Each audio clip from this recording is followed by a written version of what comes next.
Hello, everyone, and welcome to the Riverfront's Trade Deadline Spectacular.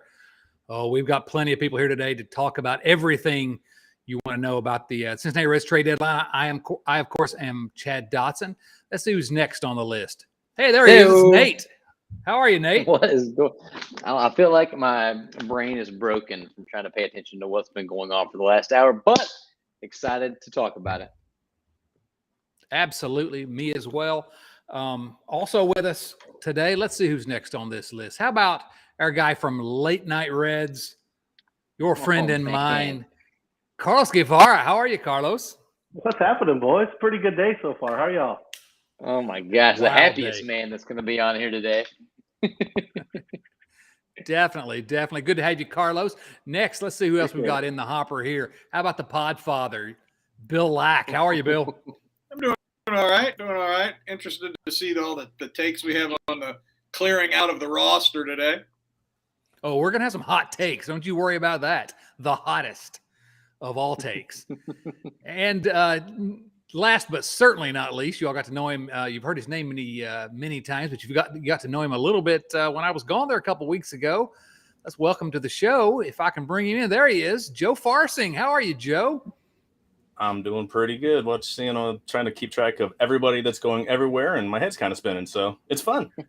You and me both. Well, we're now past 6 o'clock, and obviously the trade deadline was 6 o'clock p.m. today, and we're all furiously reloading and Twitter and seeing what we can see. And a reminder that we'll have to keep watching that because just because 6 o'clock has passed, this doesn't mean that all the trades have been announced yet. Lots of paperwork has to be signed, et cetera, et cetera. So we'll keep following that as we go. What I want to do quickly is first I'm going to go on to onto the Twitters, and I'm going to tell people to come watch this.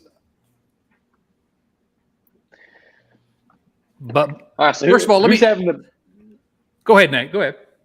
I was going to say, who's having the best day today? I have a suspicion it is our man, Carlos. For those of y'all that don't know, first off, what are you doing? You got to know Carlos. Second off, Carlos was a former big league pitcher in the Reds organization and also had had some fun with the San Diego Padres, who you may or may not have heard, did some things today. Carlos, how you feeling, man? Man, pretty excited. It's pretty cool to see both teams that you root for on opposite ends of the spectrum. It'd be way cooler if they were both on the same side of the trying to go get talent now and win now. But at least the Padres are doing that for me right now, and get to see the Reds try to rebuild from the ground up.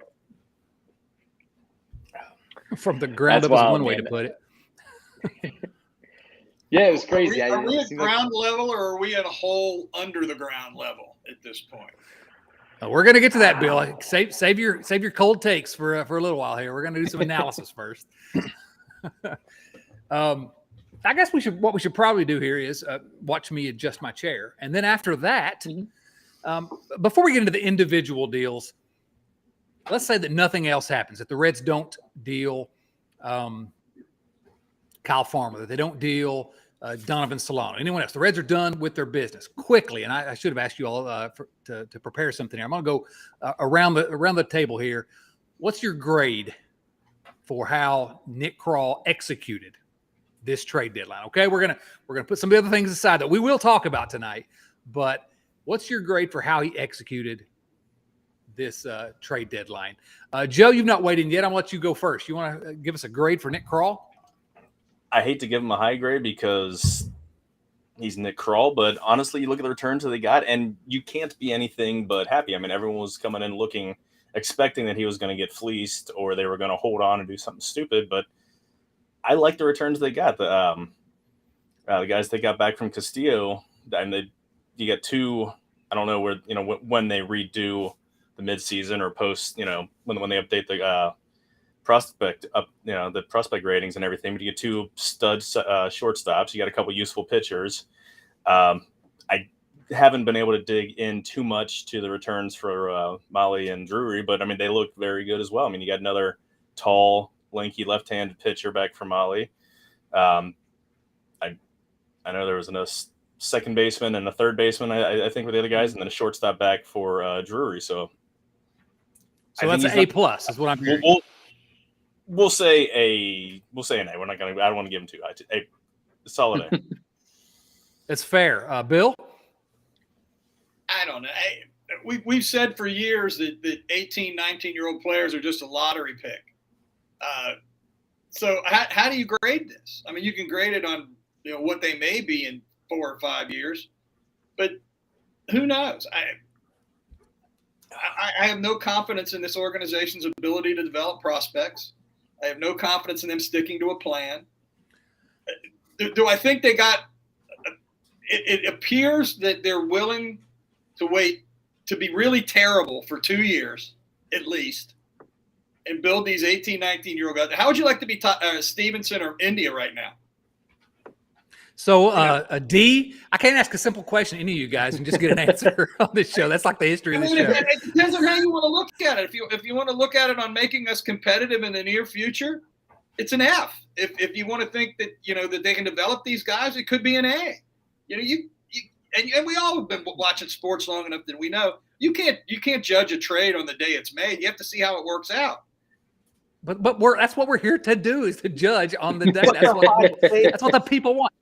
The question was this, Bill. Seriously, I'll joke aside. You're not wrong about anything you just said. But what grade do you give Nick Krall for what he did? I have to split the middle. And I'll say a C because I don't know what it's going to. Carlos, you want me to soothsay?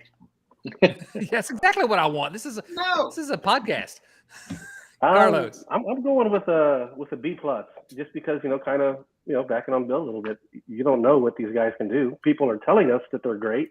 I've never seen them play. I don't know, but there's so many people that are saying how well that Nick Krall did that I'm giving them the benefit of the doubt. They did basically what they said they were going to do, and they did really well at it. So I'm going to go B plus because I can't give it an A. It's because I've never seen these players. Nate? I'm going to go with a firm A+++. If you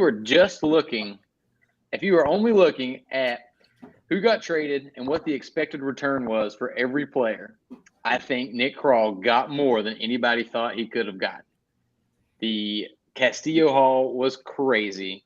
Getting anybody for Brandon Drury is awesome. We got some legit young dudes for Malley. And most importantly, nobody's brought it up yet, they just don't have Tommy Pham anymore. That's worth an A rating right there. Just getting rid of Pham gives him an A. We'll see how it goes down. This isn't a referendum on what the front office is going to do. We're going to get into that. But just based on the deals that were made, the prospects that were that the Reds got for the guys they gave up, I think give it an A+. All right. Well, I'm going to go. I think actually, I can't really argue with anything anyone said except for A++. That's completely outrageous. Nate, you can log off now. I think I go B+. Turds out. Again, I'm talking strictly Nick Krall, and Nick Krall did pretty close to the best he could have done under the circumstances he was given. I'm not as it stands today. I think it looks like he did about as well as he could do. I'm like Carlos. I've said this for years. I think all of us have kind of said this. I don't want to pay attention to somebody until they're out of high A. At least give me some at bats at Double A before we really start giving them any credit. But it does appear certainly. I don't know most of these guys. I've never seen any of them play, but people that I trust do have good things to say about the guys that the Reds have got back. Mostly, not universally, but. So I think I'm gonna go probably B+ as well. It could turn out to be just none of them could work out because that's the nature of prospects, which is why this is frustrating to some of us. It could work out incredibly well, which would then require ownership to spend some money later on to fill in whatever holes there are. We'll get to that. All right, let's go one by one in the order, and if we get a new trade announced at some point here. Somebody interrupt me and we'll talk about it. Let's go one by one and discuss the trades. First trade, of course, that the Reds made was trading Tyler Naquin and Philip Deal to the New York Mets for Jose Acuna and Hector Rodriguez. God, neither of those guys are. What's that? The Naquin deal feels like a month ago. I know it's hard to believe it was literally within the last week. Neither one currently ranked in the top 30 prospects in the Mets organization. Both teenagers, what I would call lottery picks. Acuna, 19-year-old right-handed pitcher. Rodriguez, 18-year-old. See, both at low A right now. I don't know if anyone has any hot takes. I would have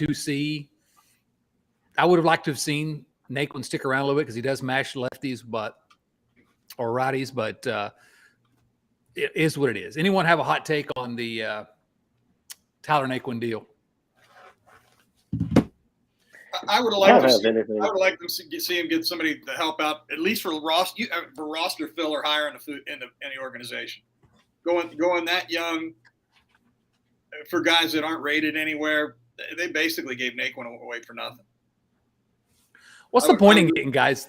What's the point in getting guys that are? I mean, they can pick up 25, non-roster invitees next year on minor league deals to fill out. They're not going to win next year, so who cares? I guess is what I would say. But you're right. If they still do have to fill the team. Yeah, and I mean, you weren't ever really going to get anything worth anything for Naquin anyway. I think people overvalue the players that they have, the one-year rental players that they have, and what you could possibly get for them at the trade deadline. There's not a whole lot out there. What Drury got in return is probably about as best as you can get. I was hoping that it might have been, a bullpen arm that had some team control for a little bit that could help out next year because, I know, Chad, you've touched on it a while, and I know Mo Egger has as well, but this bullpen has been bad for a very, very long time. And that's something that they can start on now. That doesn't have to wait for a rebuild. That can work now. You can find, players, major league ready guys, AAA, AA, that can make a difference in the big leagues, and you're not taking a lottery ticket on an 18 or a 19-year-old because those guys have proven themselves already, usually at the AA level, AAA level, and you know what you're getting. I mean, just that Tyler Naquin deal to me, forgot about it. Everything else seemed to work out really well for him, so I don't put much weight behind it.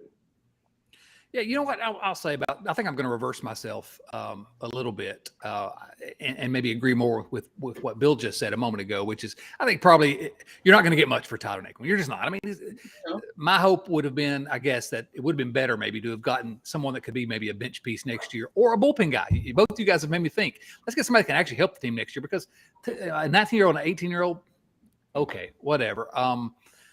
The chances of those guys working out are pretty slim. Frankly, at their age. But I don't know. It's Tyler Naquin we're talking about. They weren't going to get anyone's top 10 prospect. Well, and an 18, 19-year-old guy, we're not going to see him till 26, 25, late 25, early, 26, maybe 27.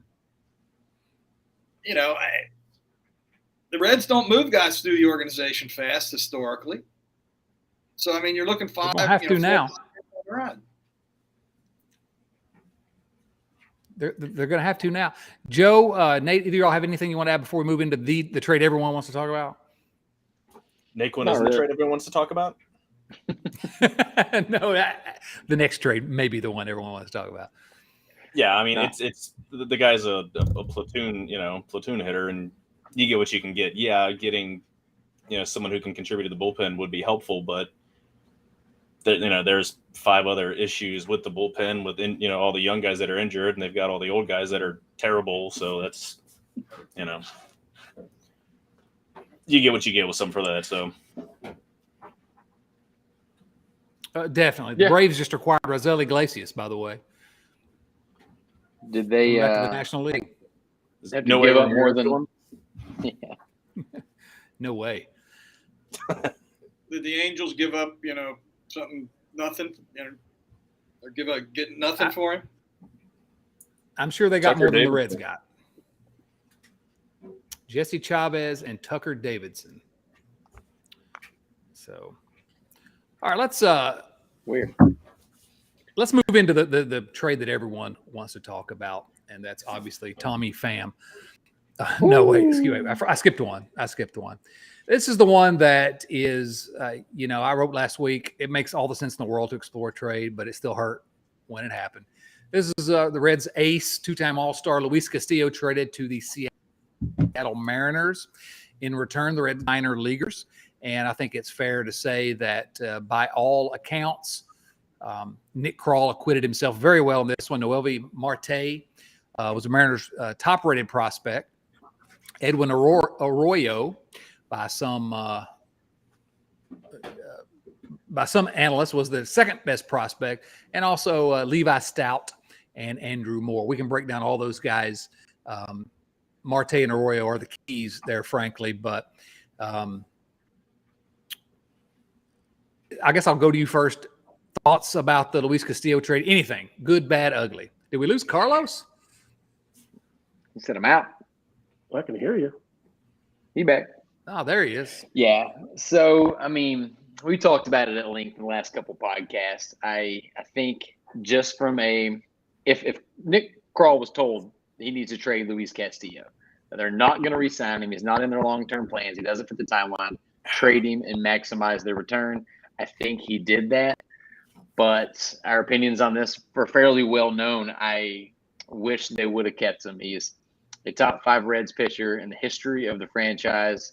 Had a couple kids born in Cincinnati. You look over at San Diego at that deal, Musgrove just signed, and you got to wonder, like, is 5 years 100? Would that have kept Luis Castillo in Cincinnati? I don't know. Of course, he's definitely worth more than that. It'd have to be a similar hometown discount, but I hate seeing him. I'm going to hate seeing him in a Mariners uniform. But it was a good return. I don't understand why you can't just make the team good. Like That's my frustration with it. Yeah, he's good. I like good players playing for the Reds. I mean, if you accept the premise that the Reds have to trade him, I don't accept that premise. But if you accept that premise, then yeah, I'll take this. I'll take this quote unquote haul the Reds got for him. Everybody loves getting a haul. Sure, I'll take it. I've got no issues with who they got, but I reject the premise that they had to trade him. Joe, what do you think? Again, I mean, I said a couple weeks ago that I didn't think that they would trade him because as much as they backtracked this spring after the backlash of them trading everyone else. But I think it was given their, what they're doing, it seems like it was the right thing to, it was the right thing to do with, with them totally rebuilding, tearing down, and they got a heck of a, got a heck of a return.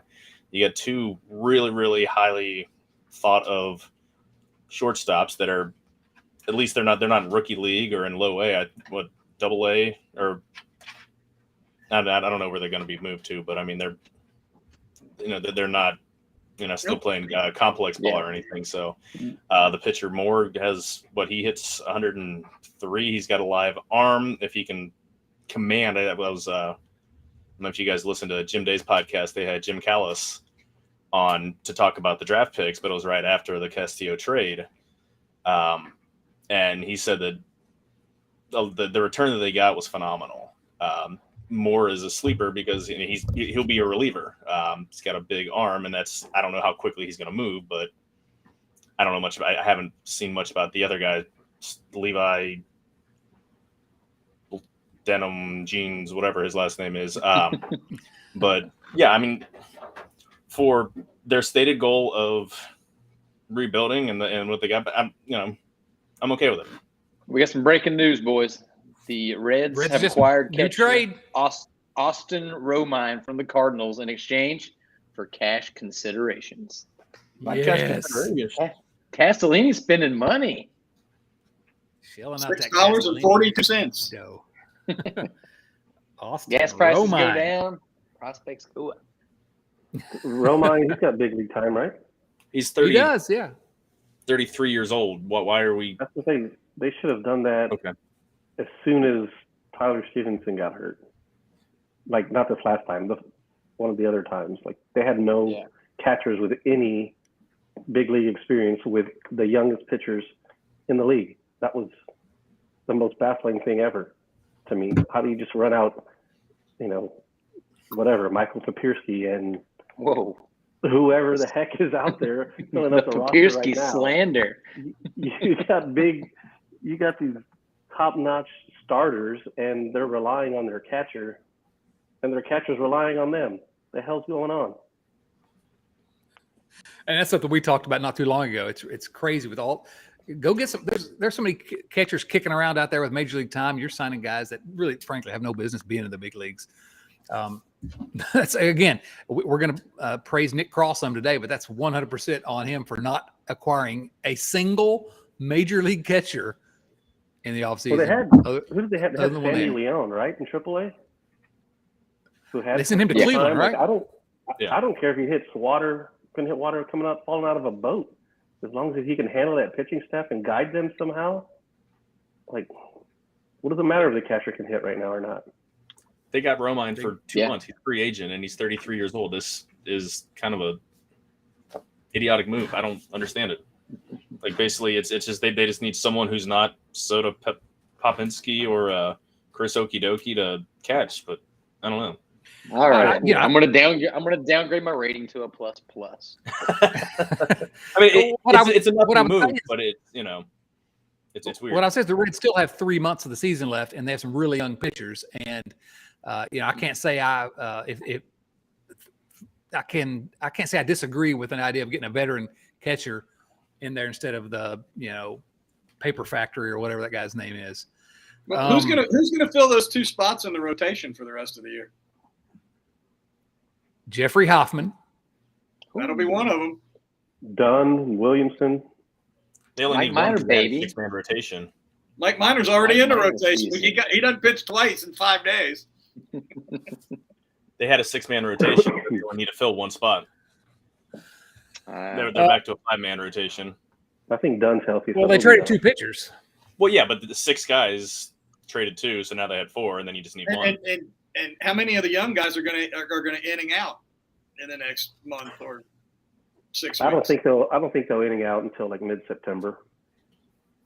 And then we'll have, as Joey says here, Adam Dunn, I think is his name. Junior. Scotty Williamson or Brandon Williamson. Justy Dunn, Brandon Williamson. Yeah. That's what they'll do. But you know what? This also presumes that everyone stays healthy. Yeah. And that Reds pitchers always stay healthy. Yeah. Well, the Reds players always stay healthy. Yeah, exactly. Let's unpack the Luis Castillo deal again. Boy, I absolutely despise seeing that guy go. I don't understand. I don't think it was a necessity. I'm happy with the return, as I've already said, but I'm not sure people understand just how good Luis Castillo has been. I mean, I look back over the last 75 years. He's absolutely one of the top 7 starters that the Reds have had in the last 75 years. I think he's top 5. And so that's basically, almost everyone who's watching the Reds, he's one of the 5 to 7 best pitchers you've ever seen in a Reds uniform. And I'm having difficulty accepting the fact that he's wearing a different uniform now. Bill, you have any thoughts on the Castillo trade? You've said everything I've got to say. We better just get used to it. That's what I fear. This team is going to be really bad for at least the next 2 years and probably more than that. I mean, even if all these guys or most of these guys work out, we're still, 4 or 5 years before they're actual big league contributors. I mean, Well, you got 6 guys standing at shortstop, It's true. Nate posted a good meme about that, about Nick Krall getting all the shortstops. But again, I don't have a problem. I actually have very little problem. The Reds have a history of turning shortstops into good defensive players in other positions. If you can play shortstop, you can play anywhere on the field. Right. Get the best guys you can get. The only problem I have with getting all those shortstops is I can't imagine there's going to be any room on the big league level for any shortstop for the next 5-6 years. I mean, they've already got Kyle Farmer. I mean, they're going to go ahead and move all these guys, right? Well, Carlos's guy, Kyle Farmer. When Barry's the manager, that's what he wants. He wants to put the big C on him. That's right. Well, one of the things that frustrates me about this, and I get people being excited for the return. It was objectively, a good job in that regard. But people just being over the moon excited for this. Like, the future's so bright. Noel V. Marte is going to be the future. And the guy's so far away, like it's not a market size thing. You know who doesn't play in a big market? The San Diego Padres. Milwaukee. They're a bottom 5 market, and look at the deals they're making. It comes down from ownership. The Padres got that new owner a few years ago. The guy shows up, says, if we don't win a championship, heads are going to roll. They had that really bad second half, fell out of contention. Heads rolled. Managers got fired. Coaches got fired. If your owner wants to win, your market size doesn't matter. And that's what frustrates me the most is that we can get excited for these trades. We can praise Nick Krall for doing a good job in a vacuum, but it doesn't take – I'm not a giant Chattanooga Lookouts fan. I do like some of the boys down with the Tortugas, but that's more because they're hefty and they're called the Tortugas than anything else. Like, I'm a Cincinnati Reds fan. I'm a fan of the big league club. I've been to more Richmond Flying Squirrels games than I have, Dayton games.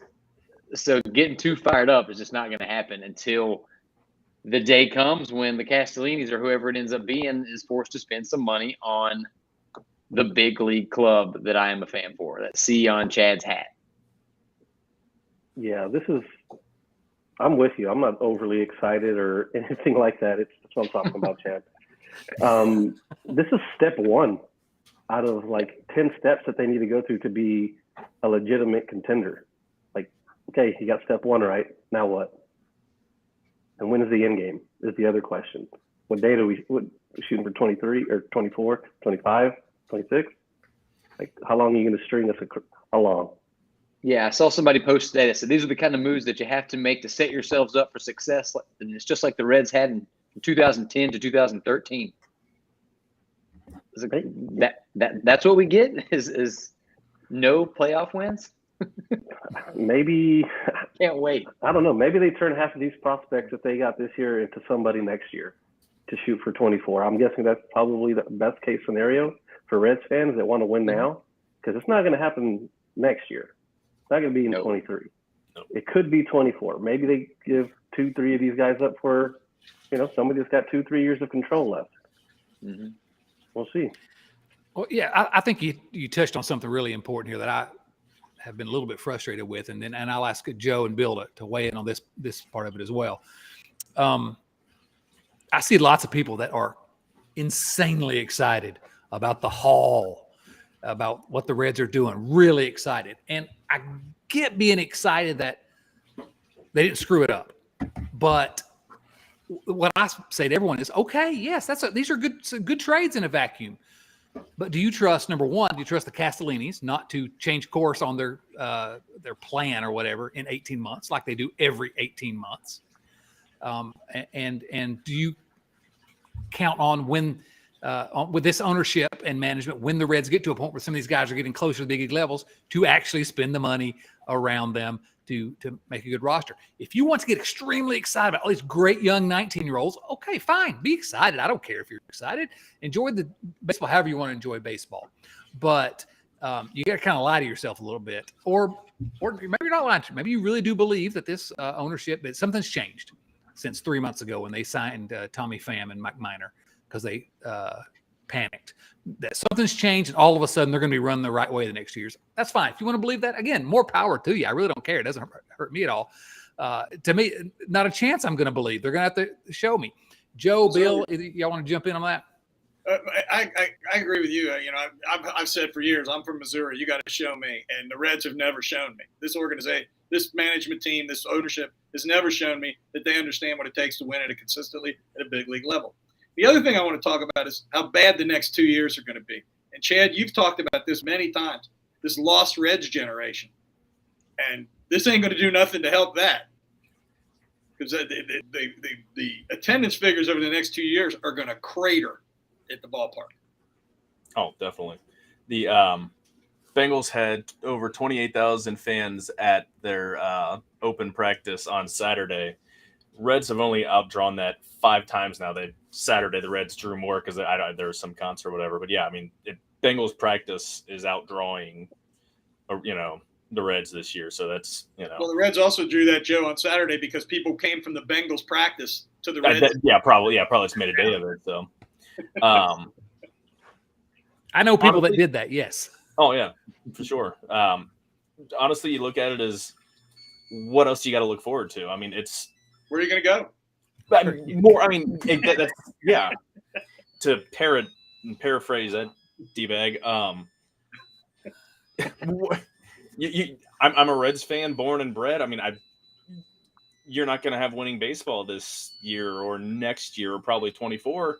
So you look for the silver linings, and since 1990, I mean, that's what you grasp onto is the silver linings. That's why you stay a fan. It's gonna be awful this year and next year.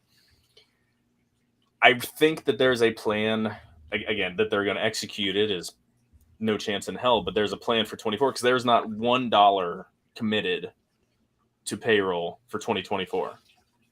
So they're clearing the decks so that they can either have 26 guys making the league minimum, or try to invest, go out and get guys by that time. Maybe they'll spend it more wisely. Probably not, because these are the same bags that got that thought it was wise to sign Mike Moustakas to a 4-year deal when nobody would sign him to more than a 1-year deal, and sign all these guys in their mid-30s before this season. Mike Minor. Moose might be hitting in the 3-hole the rest of the year, boys. Oh, Yeah, that's what happened? But that's basically what I was saying. Well, they'll have all this money, they have all these prospects now, but they're going to have to at some point capitalize on having all that money. They're going to have to spend some of it to do it. And do you trust this organization? Well, trust them at your peril, I would say. But it's true. Hope's not an option, but hope is the only. Again, why are there 5 of us here watching a team that's been awful for most of my life, pretty much all of Nate's life, a huge chunk of everyone's lives, because we hope they're going to do something right. We don't expect it. Yeah, Carlos is here to 39. The old guy can say no, not me. Yeah. Carlos over here with Juan Soto on his team. I think he's doing okay. I'm just here to wear my shirt. I dig that shirt, man. The City Connect, those are awesome. Nope. I had a comment here from James Irvin below there, and maybe we just talk about that really quickly, because it is something that kind of, a lot of us have touched on. And Carlos, maybe you touch on this first if you want. What's got to be going through Joey Votto's head right now? He's never going to admit that the end is near, but it's certainly the end is closer than it was, than it ever has been in his career. That's the nature of time. But now it's pretty much obvious that the Reds are never going to have a team while he's there. While he still has a contract, they're not going to be good. It's obvious. What's going through that guy's head?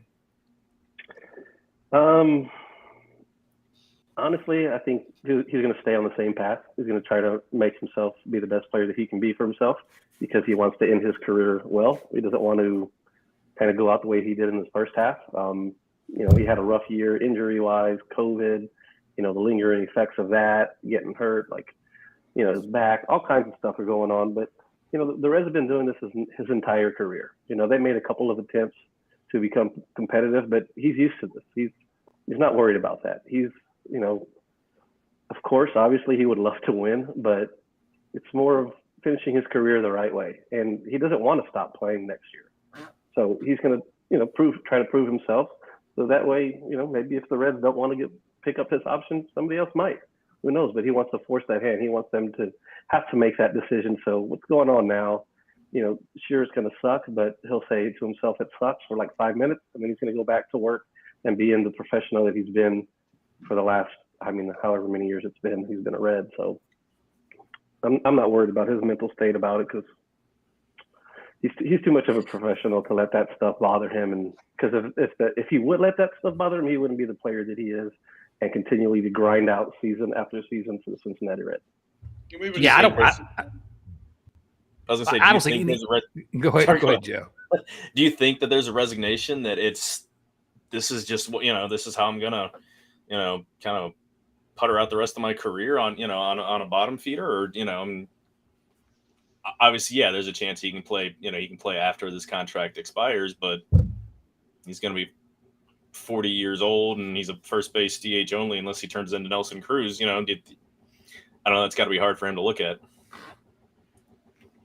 And he'll be another one of these players that were great Reds players that never got to play in a World Series. Yeah, I don't see it having any impact on his day to day. I mean, he's going to be Joey Votto. He's going to still be working to be the best he can be. I just think about it just in terms of what a shame that ownership couldn't pull out all the stops to get a winner for a generational talent like this. And who knows, maybe this Marte kid's going to be the next one. But chances are, there's a pretty good chance that we'll never see a better player in Cincinnati than Joey Votto. I mean, he's a Hall of Famer. So I don't know. I feel bad. I feel bad for me mostly. Let's just be honest. Being selfish. I don't really care about Joey Votto. I want the Reds to win for me. I'm sorry. I tried to keep up the charade for a moment there, and I couldn't do it. So, are there any of these prospects that you guys are particularly excited about, that you know something about, that you think sort of are going to make a difference sometime in the not so distant future? Not me. I mean, I think y'all know how I feel about prospects. I mean, we can just go to last year, Jose Barrero. He was the next Barry Larkin. Yeah. Fast forward 12 months, where are we now? Kyle Farmer's the next Barry Larkin, according to Barry Larkin. Yeah. That's where we are now. That would be the next Year's move if they made that guy the manager. I was buying the Barrero hype. I'm still in some ways buying the hype. I think he's got that hamate injury that takes a while to recover play from. Better. But yeah, it'll take him a while. But I'm not giving up on him yet. But I've said for years, I don't care about prospects. I want good major league players. To me, prospects are valuable only to the extent that they can get you good big league players at some point, either by becoming good big league players or by being used in a trade for big league players. And so I will say this: there's a piece over at Fangraphs that I would suggest you go over and take a look about the Castillo deal. It's by Eric Longenhagen, who's the kind of the prospect guy over there, and he is extremely high on Noelvi Marte, probably higher than almost anyone else. He concedes that he's a little bit higher. Has him as the number 11 prospect in all of baseball, and he had Edwin Arroyo's a kind of a high upside guy as well, but. And he had kind of things to say about everyone, but he calls Marte, again, 20 years old, and is, I think, making his first start tonight at high A for Cincinnati, but calls him a potential all-star shortstop. Says that some scouts and clubs were discouraged by his early season conditioning, so we need to get him with Mike Moustakas, I think. But he thinks he can stay at shortstop.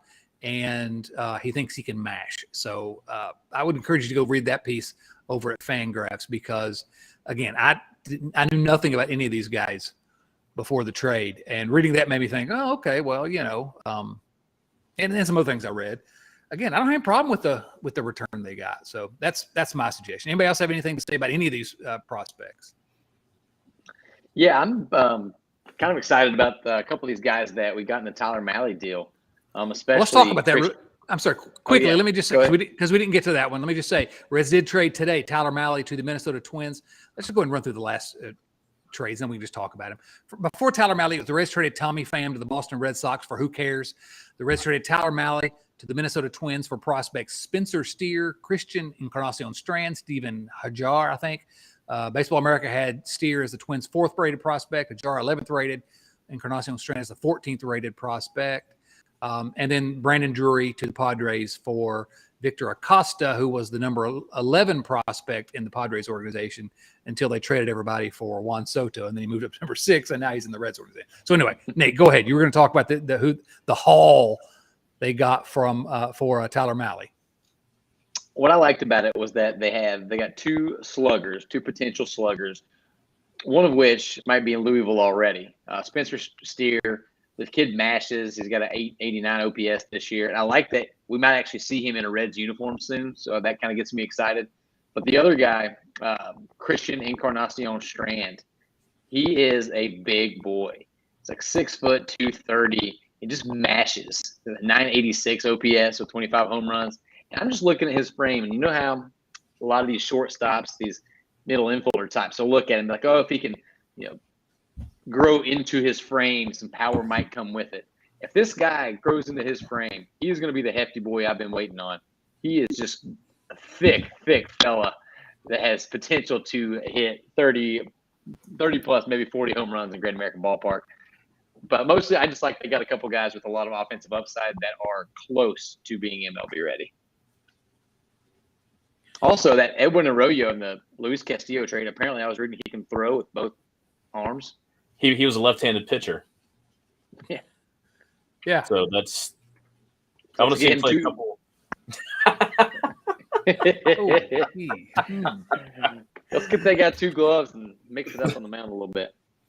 There you go. This Encarnacion Strand or whatever his name is. Again, he was just the 14th rated prospect in that organization. A deep minor league system in Minnesota. But he's the one guy that I saw everyone talking about being a masher for whatever reason. Again, I don't know, but he has a cool name. I'm going to call him Edwin from here on out. No Juan? No love for Juan? No, not Juan. Edwin. Carlos, what do you think about this Juan Soto deal? Juan Soto, of course, traded the Padres today from the Nationals. And we're going to bring this back around to the Reds in a moment. What do you think about that? That's crazy. It is. I mean, I kept hearing it for the last couple of weeks as a possibility. I'm like, no way, nothing good ever happens to me. So it's not going to happen. This can't happen. I'm kidding. But, this morning, stuff started coming through. I was like, holy crap, they're going to get him.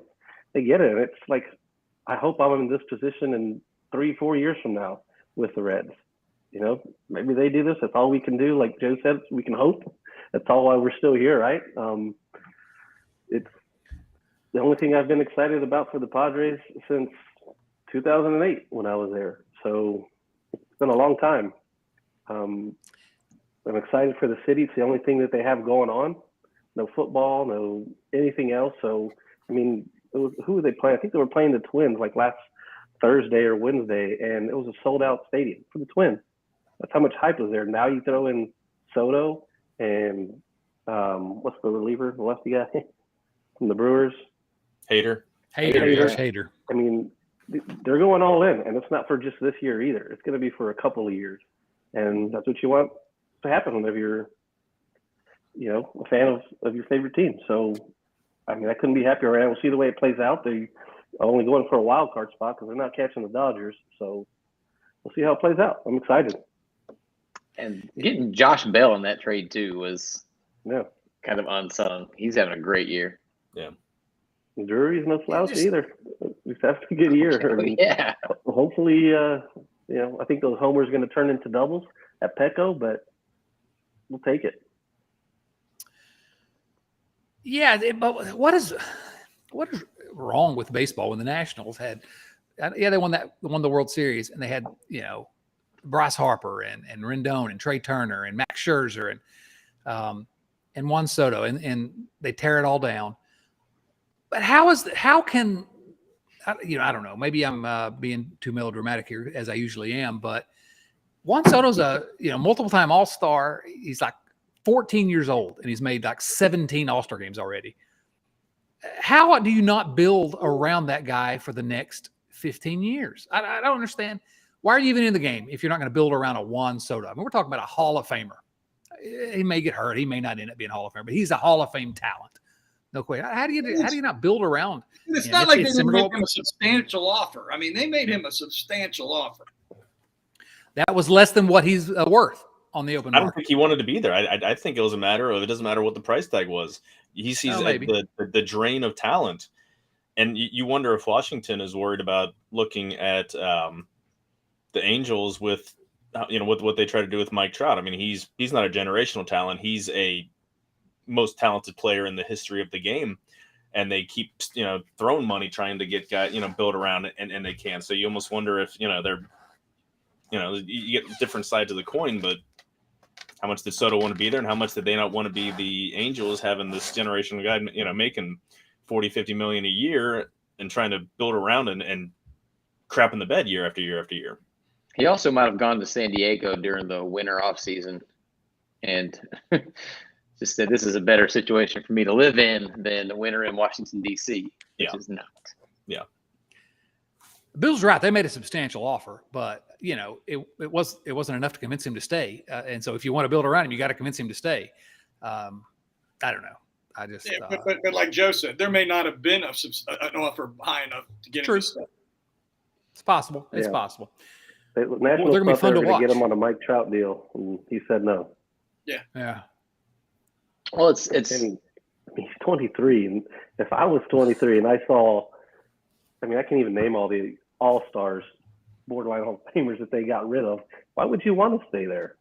It's like Hunter Green is supposed to be the generational talent, and he's here. Now what? Yeah. You're just going to waste the next 2 years? The first 3 years of his career are going to be wasted if they don't win next year. That's kind of what I wanted to get to next. Is like, what does this say about Hunter Green, Nick Lodolo, Jonathan Indy, and Tyler Stevenson, the guys that everybody sort of agrees are going to be the faces of the franchise for the next good Reds team? We're throwing at least 2, maybe 3 seasons down the drain for guys that you want to stick around. You want to, them to enjoy being in Cincinnati, to be the stewards for your franchise, and all you've done is tell all their buddies that you don't like them, they should go somewhere else. Well, think about 2026 or whatever, 2025, 3 years from now. The Reds, if they're garbage for 2 or 3 straight seasons, Jonathan India and Tyler Stevenson are going to be the same ages as Tyler Malley, for example, and Luis Castillo. And if the Reds are unsuccessful then, I guarantee this is what's going to happen. I don't want to believe it, but it's happened to us too many times. They're going to trade them for a haul. They're going to trade both those guys for a haul. And certain commentators are going to get so excited. Tweet it out so that way in 6 years we can send it to Old Takes Exposed again. I'll do that, yes. We'll tweet out that clip. And I think the Reds made very clear that for the next 2 years, they're not going to spend any money. They could have. We talked off and on about a reasonable small extension to keep Drury around. And in the press today, Nick Krall said that wasn't even on the table. And to me, that says they're going to spend no money in the next 2 years. Yeah, I think his agent probably shut that down. It's like, no, he's not going to take a discount. He's going to go to wherever he's going to go, hit well, and then really get paid. Because the Reds aren't going to pay him what he's going to be worth next year. The only chance they had to extend him was to do it now and to get some sort of a hometown discount. Maybe he'd take a 2 to 3 year deal to help build him to get his numbers, kind of like Fan was saying. But in this ballpark, he's not going to get a discount now. Well, this might be his one chance to get a payday, a real payday. For sure. So you can't blame him. Really. Is he going to get a payday though? He came in as a minor league free agent, and he's hit well, but he's not. 20 homers gets you paid. Well, it'll give him a major league deal. For fine paid. I mean, this is more money than I'm ever going to see in my life. But in terms of, is he going to get a $3.5 million a year, or is he going to get for 1 year, or is he going to get 3-4 years at 9-10? At 12. No, whenever I say he's going to get paid, he's going to get paid probably triple as much as he's ever made. Probably closer to the $3.5 million a year, which is going to be paid for him. Because he's never sniffed that, probably never thought he was going to get that. Yeah. And so there's no way his agent's going to let him, just sign that now. Well, and the other thing I don't think we think of very often, because we throw these big numbers get thrown out. But the numbers you're just talking about, $3.5 million a year for 3 years, he and his family are set for the rest of his life when his career's over in 3 years. He will never have to worry about money the rest of his life. And I think we forget that sometimes when we think about this money. That a 1 year $3 million deal, or a 3 year $9 million deal, or whatever. But they're set for the rest of their lives, and that's what I think a lot of these guys are thinking about. Look at this question from Ben Johnson. I think it's a good question from over at youtube.com/RiverfrontCincy. Why would India or Stevenson sign an Austin Riley type extension now? Riley, of course, the Braves young stud who signed a 10-year extension. The organization has proven to them they will spend to put a team around them. So I agree. The Reds aren't going to I can't imagine they're even going to seek to sign either of those guys to a long-term deal. Frankly, if you wanted to convince people like me that there was some kind of a plan, that'd be an interesting move here the next 6 months to sign those guys to I don't know, 5 or 6 years, buy out a couple years of free agency or something. Well, those guys, those guys aren't getting Austin Riley money anyway, so it's it would be affordable to get Tyler Stevenson. I think a 5 or 6 year deal, buy out the first couple years of free agency even, and I think that should be your first move if you want to prove anything. If I just spent to prove that there is a plan in place, that you're going to spend money, that as soon as this money is off the books, it's not like you got to pay him a lot of money in 2023. I mean, you tier it so he's making backload $2 million next year, and then it goes up from there. So I mean, I would do that before anyone else is Steven. It would be to sign Tyler Stevenson. Yeah, if I had had 3 trips to the IL in one season, I might be inclined to take that. Yeah, take that deal. But Stevenson had trouble staying healthy in the minor leagues too. This isn't new for Stevenson. That's why I said they need to move him to DH. No, wait, that's not what I said at all. Yeah. To answer the question, though, why would they sign it? Go ask Joey why he signed his. Yeah. 10 years, that's a lot of guaranteed money. Yeah. So they would play anywhere for that type of money. Well, look at the Braves, not just Austin Riley, but Ozzie Albies, Acuna. They got Matt Olson locked up. I mean, I can't imagine how difficult it must be to get players to sign those Acuna and Albies type deals, but you should be having the Acuna deal. Yeah, you should That's be. probably what made them win, was Acuna signing that deal. Them able to spend that type of money. They should have gone to him for like 4 other players. Yeah, you got a top 5 talent making half as much as Austin Riley is now. But you should be having those conversations with every single one of your guys that you think are going to be there. Like, what's it going to take to get you to just sign right now and keep you here for the next decade? If it's $10 million a year for 10 years, like it was for a couple of these guys, I mean, at least you have something to build around at that point. Get them when they're really, really young, not when they're a year or 2 away from hitting free agency and they can already sort of see those dollar signs. It's crazy to see a functional and prescient front office that has a plan and executes it. I mean, you're not going to hit every single signing. Not everyone's going to work fine, but I mean, you see all of these organizations that, they're not even in bigger markets. Like, they have an idea, they go out and do it. Look in Milwaukee. I mean, look at the haul they got for trading away Hader. That's a smaller market than Cincinnati. Why can't they, frustrating. Yeah, it is frustrating. San Diego, the 27th biggest market in America. Milwaukee is roughly the same as Cincinnati. The reason the Reds have to, quote unquote, have to do this kind of churn, trade for prospects is not because of the market. Quit saying that. It's completely because of ownership, 100%. Although I'll say this, I think we made a tactical mistake this spring. When we said sell the team, Bob, we should have probably been more specific. He's selling the team piece by piece now. Yeah. Oh, no. Well, the other part is we have an owner who's using the team for income as opposed to owners that use it just for an investment. So he cares about every penny coming in and out, which is why, he's so particular. He's got a strict budget because he's counting on that money coming in to line his pockets year after year instead of a huge investment and sell it off in 10 years when the market doubles. You get the poorest owner in the major, poorest with, relatively speaking, but he's relying on the team for income, not just for an investment. So who are the 5 Reds players now that make more than $3 million a year? Minor. Joey Votto. Joey Votto. Mike Moustakas. Smith said Mike Minor. Donovan Solano. Oh. Why they didn't trade him, I have no idea. I wouldn't have guessed that And one. then Nate said the other one. King Griffey Jr. is the other. He made it into the top 5. Big day for Griffey. I got a conspiracy theory. Here's what's happening.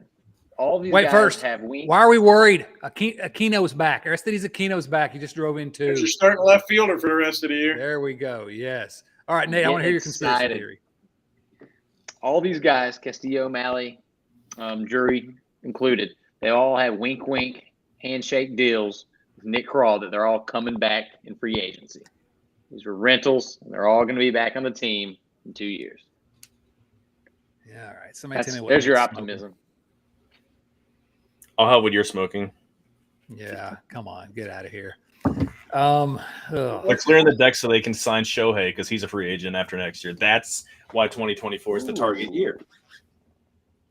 I prefer the conspiracy that they are reducing expenses, getting rid of all the contracts they've got in order to make the team more attractive to potential buyers. Because Bob Castellini's getting ready to sell. That's mine. I just got to say, the 2026 Reds are going to be incredible. I'm excited, right? 2026. Let's go. I'm trying. Oh boy. Let's just say that for the rest of the year, we can root for the Padres because we root for a couple Reds. Carlos's happiness. We can root for the Mariners because they are the Reds. I think they just acquired Kurt Castillo today also. So how many former Reds are on Seattle right now?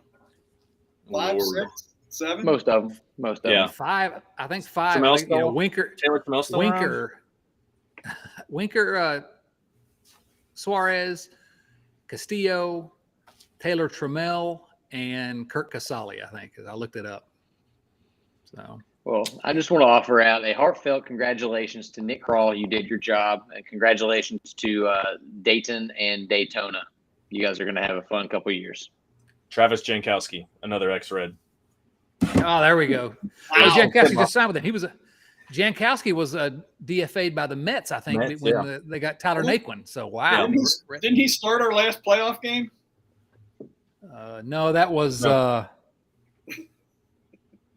who was there was somebody I can't remember. That was the big first. I don't know who he was. He was playing DH, I think, but who's the big first base guy that could hit home runs? This is ridiculous. It's not like we have that many playoff games to remember. What was this in 2020? Yeah, we had. I think the DH that day was like some guy who never played for the team again, never played anywhere again, as far as I know. Somebody needs to look that up and send it to us in the comments. Listen, I need to say one thing. I need to get this off my chest. So I'm sorry. Settle in for just a second, gang, and then I'll shut up and let you all say whatever else you want to say. But I've been taking some abuse lately, and I guess I need to say something. All right, we've tried as hard as we could here today in this show to talk about the positive aspects of what happened, and I think we all give Nick Kroll some measure of credit for what he was able to do under the circumstances he was placed under. And I think it's perfectly fine to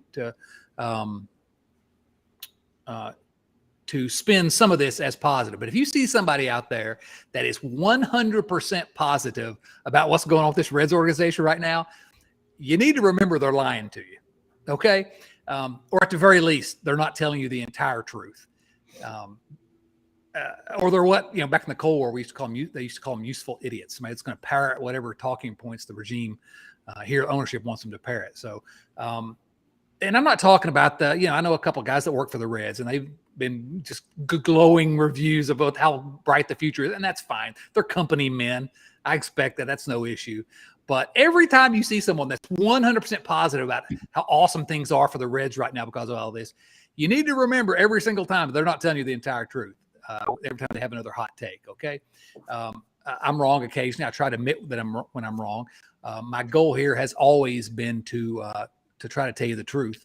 And so I'm telling you, yeah, the Reds did a good job, but it's completely disgraceful that ownership, after 16 years, has allowed the organization to devolve to this point where they have to do this thing again.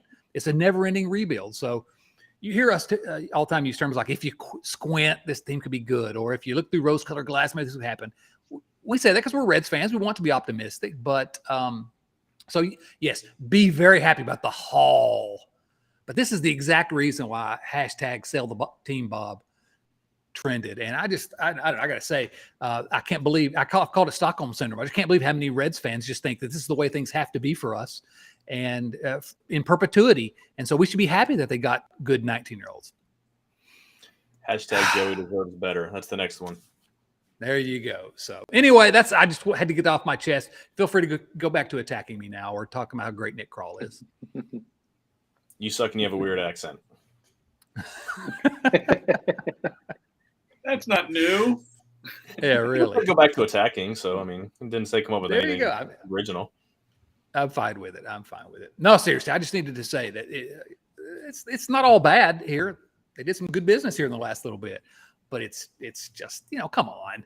Don't try to, I'm not going to use, there's a couple of indelicate metaphors I came to mind that I'm not going to use. I'm not going to tell you that it's raining, if you know what I mean. It was, like I said earlier, it's just a drop in the bucket on what needs to happen. And we'll continue to be here and hope that it does. But you're right. I mean, it deserves to be called out. It deserves to be blasted. And I understand because I do podcasts with a gentleman who is probably one of the guys that you're talking about. He's very I'm not talking about anyone specifically. And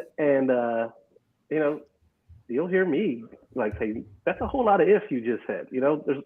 I try to keep it as real as possible, but I still, like to be optimistic. But there's truth to both sides of it. And, the one truth that we can all agree on is we shouldn't be doing this year after year after year after year, have a good year after year after year, have a good year after year. Like San Diego just laid it out, how to do it. I'd love to have a good year as often as you just said that we had one.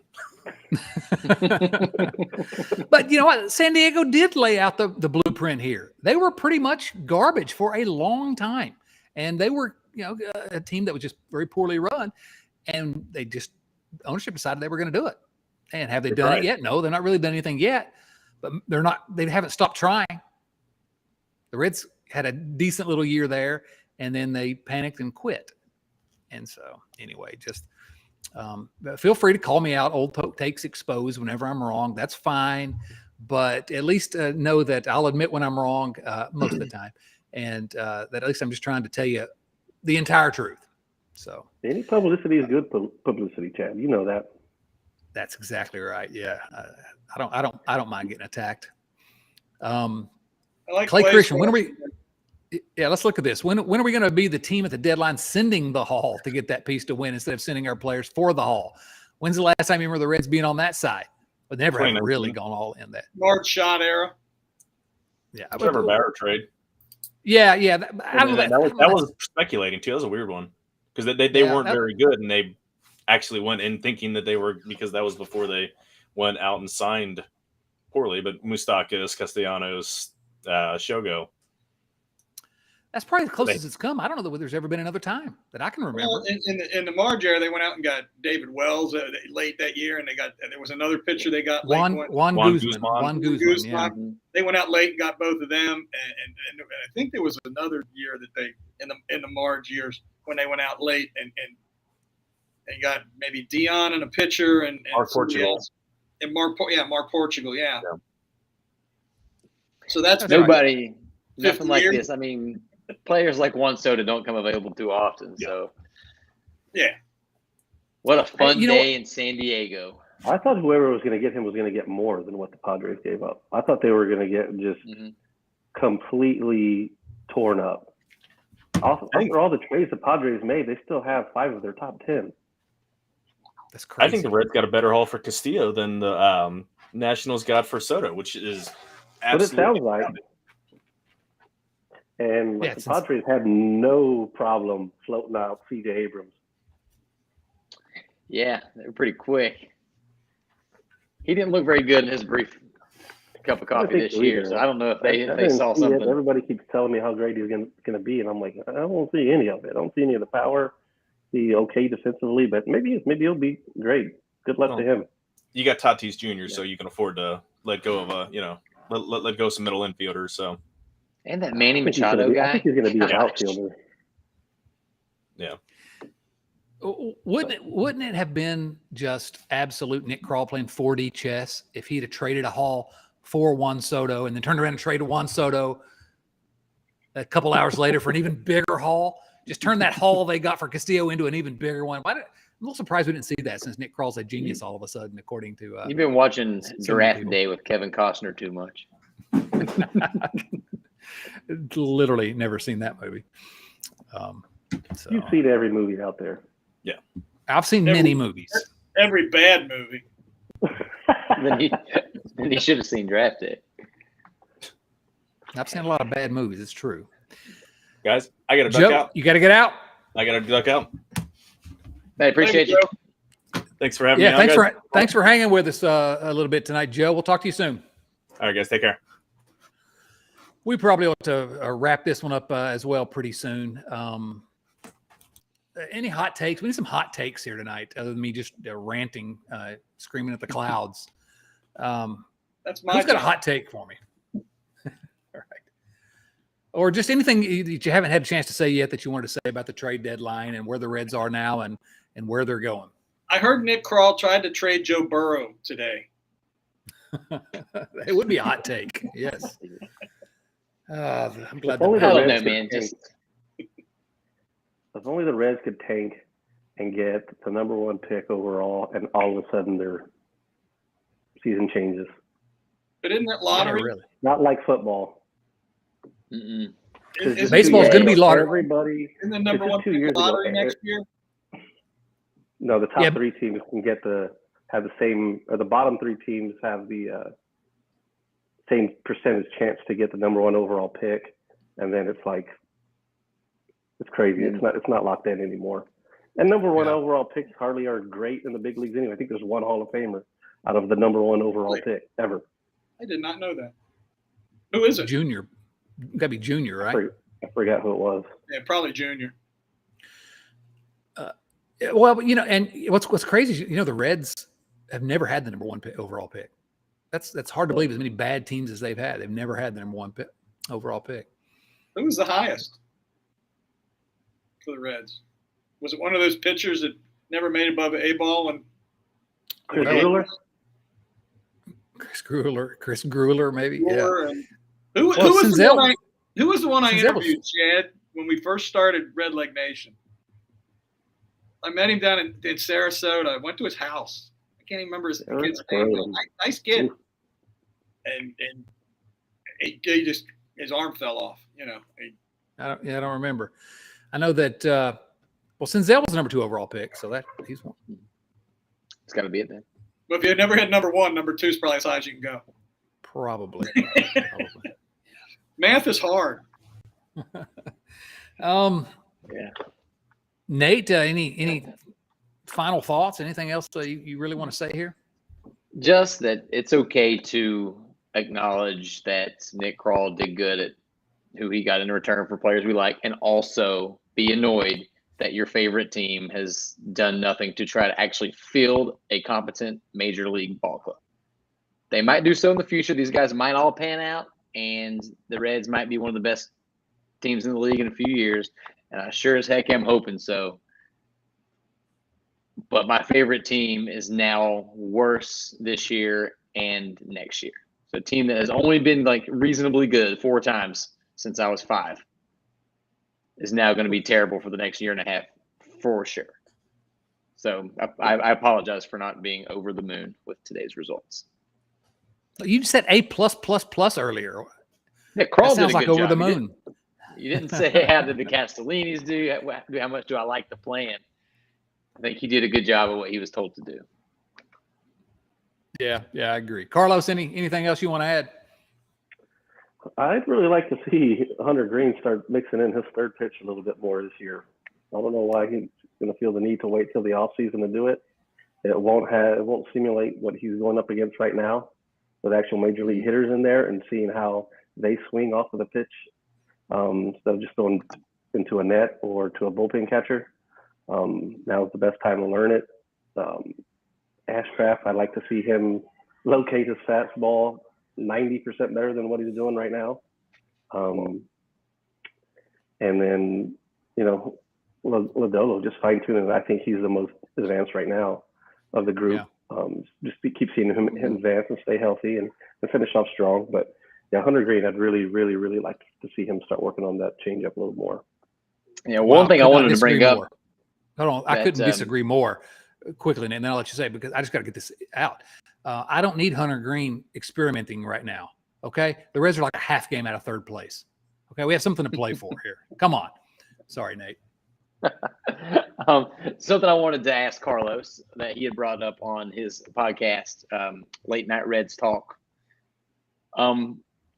You were arguing for keeping one of Castillo or Malley because you need somebody to show these young arms what life in the big leagues is like. How do you think this affects those young guys going forward now that, the guy leading the charge there is Mike Minor? I think it's going to affect them pretty good, but they're going to just create their own atmosphere within the Reds clubhouse. Like, I would imagine Hunter Green's going to be the leader of that staff because he talks, seems to be the most mature. But it's definitely going to suck. They'll probably bring in somebody next year. I would hope, I pray they bring in somebody with several years of major league experience, even if they're not that great, just so they can see how this person, goes about his daily routine. Because all these guys that got traded, like, Malley and Castillo, you're already hearing about how the guys are, would watch what they do, not necessarily in a conversation, but, see how they go about their business, what they do, the adjustments they make mid-game, the conversations they have with the pitching coach, with the catchers, because these guys are young. It takes time to learn this stuff. It takes games. It takes repetition. And you can't, just because you're the most talented in the world doesn't mean you're the best.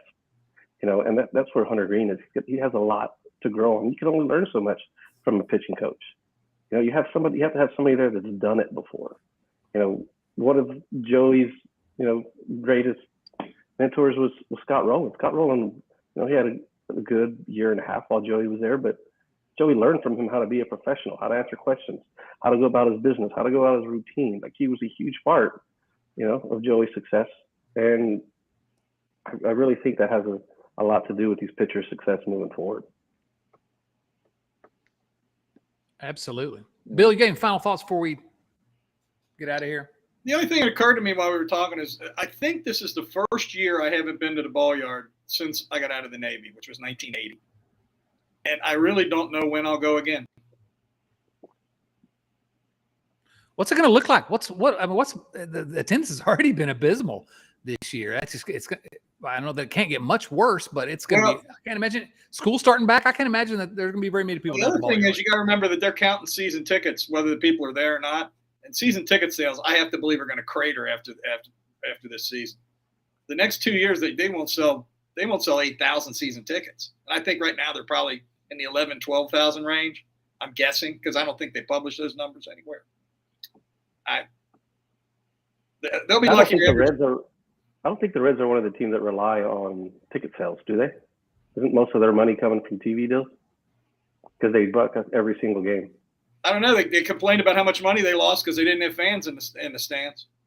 Well, yeah, we all knew that was a lie from the moment they said it. Yeah. That wasn't just the Reds. I think that was convenient It excuse. all 30 owners who said that bullshit. That's why they had to sell everybody off this winter, because they lost so much money during the pandemic. Oh. Right, yeah. Padres, on the other hand. Oh. I mean, you don't believe it. Throw that hat back on, Chad. You look better with the brown and yellow anyway. You think so? I'm going to be a Padres fan for the rest of the year. Let's go. Show me what a small market team that spends money can do. There you go. Screenshot it. Hey, look. Send it to me. Can you imagine Brandon Drury, man? That guy gets, what if your job transferred you to San Diego? I'd accept that transfer. Get to go live in San Diego for a few months, play for a team in the playoff hunt. Like, what are all Good for these him. people here for? Yeah, Why are all these wait a people minute. doing here? Yeah, he's the first day. He's like, "What's going on?" Oh man, we talk about this. We're gonna keep talking about this, Steve, every week. What Nate hit on earlier, that's kind of the frustration, that we're kind of committed to talking about this team, and we watch them all the time. And the next couple of years, unless you're really dialed in on the minor league side, it's going to be pretty ugly. And I don't know how we can make it fun, but it's kind of our job to figure out how to make it fun. Because I'm struggling right now, because it's just the Reds don't have a major league roster right now. They just don't, and I don't know. I don't say it's baseball. Where do they finish? Third, fourth, or fifth in the division? if they'd have kept everyone, I would have said third, actually, the way it was going. But yeah, they're gonna finish in the bottom. If they don't, Gotta be that's right. sign David Bell to an extension. If they don't, oh, there's your hot take. David Bell needs an extension. That was your hot take right there. The unintentional hot take came in the last 30 seconds. There we go. But I'm a Padres and Mariners fan now, so gotta get me a Mariners cap. So is the rest of America. There you go. Seriously, that Padres team, I'm joking, obviously, but that's gonna be a fun team to watch down the stretch. A lot of fun players there. Yeah, they're half a game behind Chicago and a full game up on Pittsburgh right now.